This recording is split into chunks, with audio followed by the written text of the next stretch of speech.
Hello everybody, welcome back to the channel. Glad to have you here as always. Today we're going to do a little bit of Who Did It Better game.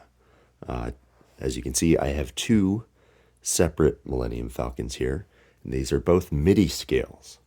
On the left here I have set 7778 MIDI scale Millennium Falcon from 2009. And on the right I have set 75375 Millennium Falcon from 2024. So right off the bat, you can see they're named differently because this was the first set they did in this scale. So they had to make sure you knew that it is specifically MIDI scale. And they omitted MIDI scale from the name of the Millennium Falcon from this year because it's not really important that you know that it's MIDI scale. It clearly is. It's kind of cute that they specifically call this MIDI scale Millennium Falcon. And if you remember what the packaging looked like, they made a big deal saying, oh, MIDI scaled, because it was the brand new scale for these ships.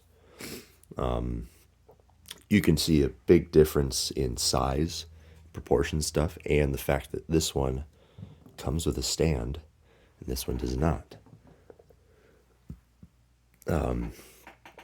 Like I said, this is from 2009, and you got 15 years between these two.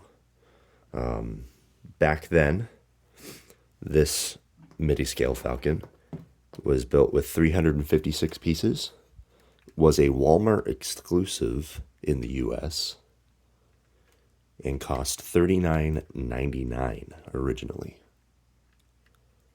Now, if you wanted to buy one of these today, if you go on Bricklink, you can get them for about $37 if you don't want the box. Most of them are about 50 plus. You know, it's not actually that expensive comparatively to what it came out. If you want it sealed, those start at $115. So don't bother getting the sealed one unless you're like a hardcore collector. The new one has 921 pieces and is currently retailing for $84.99. But if you go to Costco, you can get them for $68.99. Currently, you can buy these used on Bricklink for about $50 or sealed for $65 mostly. Those are almost entirely just Europe.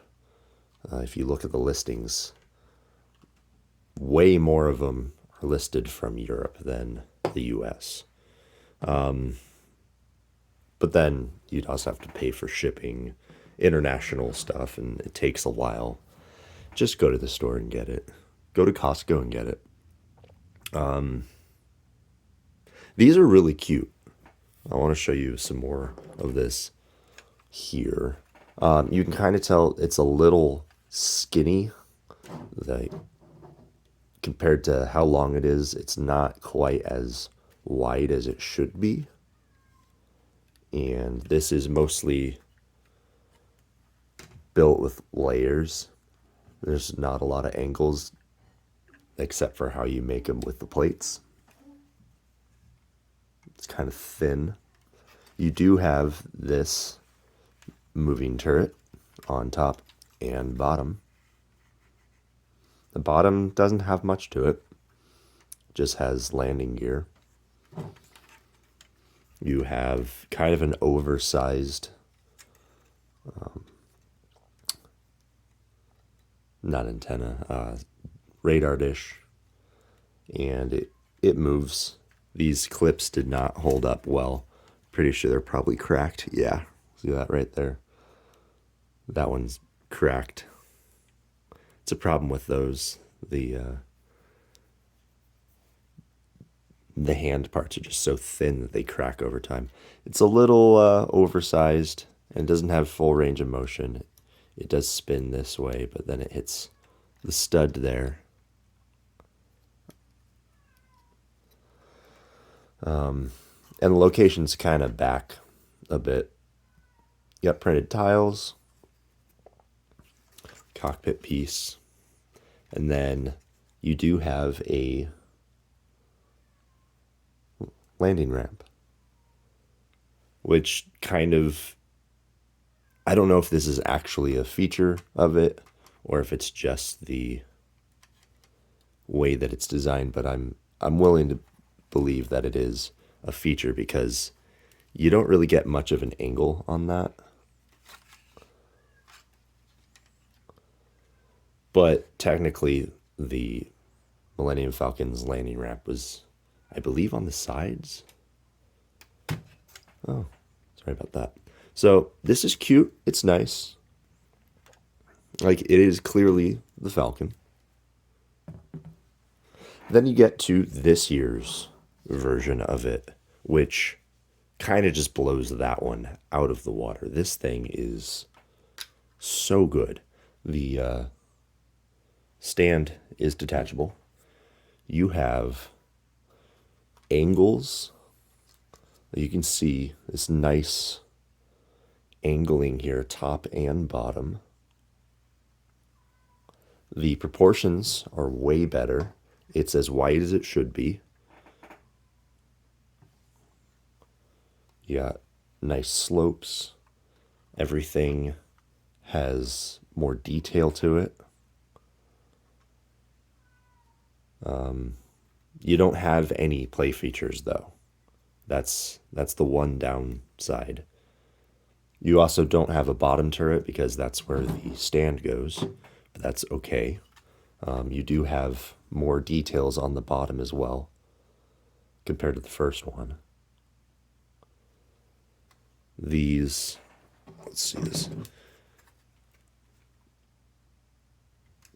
The escape pods are a little more detailed because you have a larger tile for that.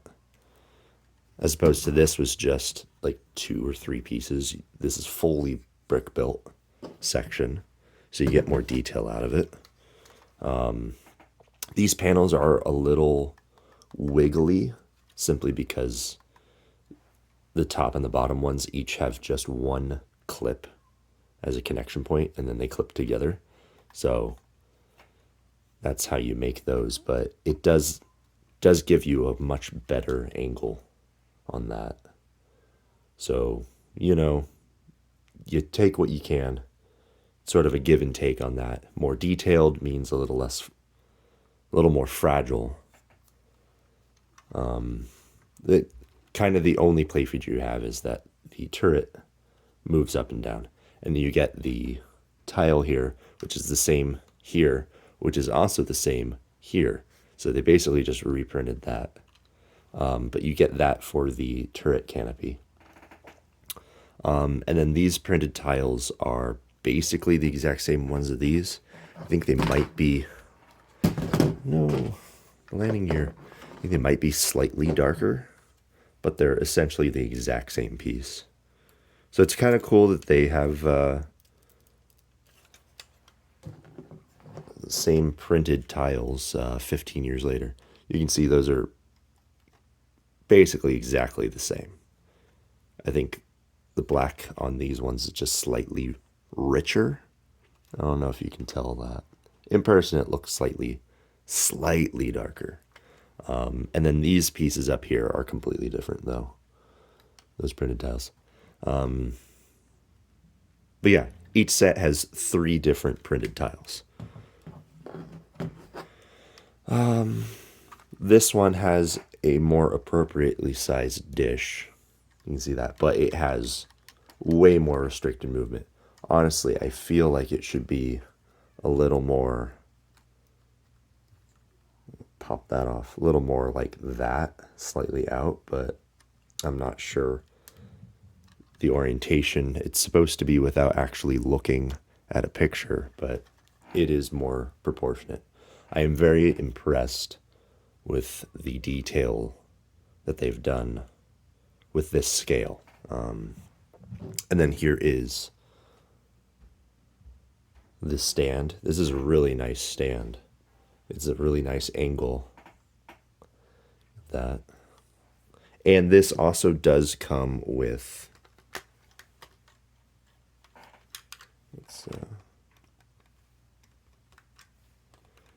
You can change the angle of this if you want. That clips in there. It does come with, I'll be right back.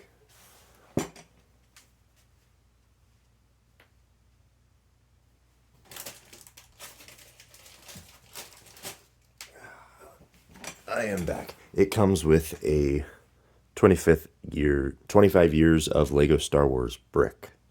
All the line of MIDI scales and a whole bunch of stuff. Basically every Star Wars set that came out this year includes this.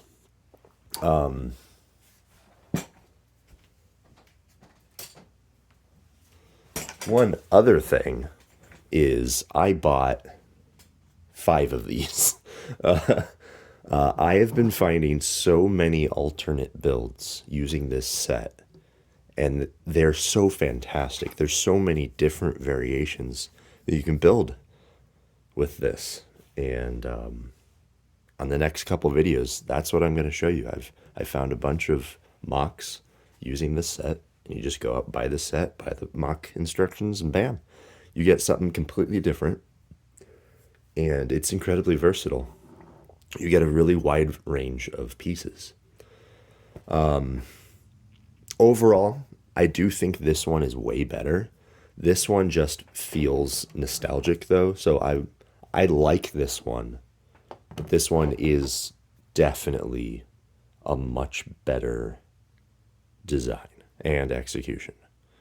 So if you are in the market for a really nice, mostly display piece, because neither of these come with minifigures, and they basically have no play features.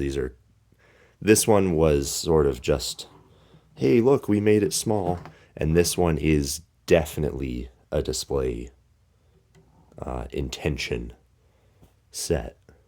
But if you're in the market for a really nice little iconic display, definitely pick up one of these. You're not going to be disappointed. And with that said, like, comment, subscribe, do the YouTube thing. Let me know if you have this one, how you feel about it in the comments, because I always love having discussions with you guys.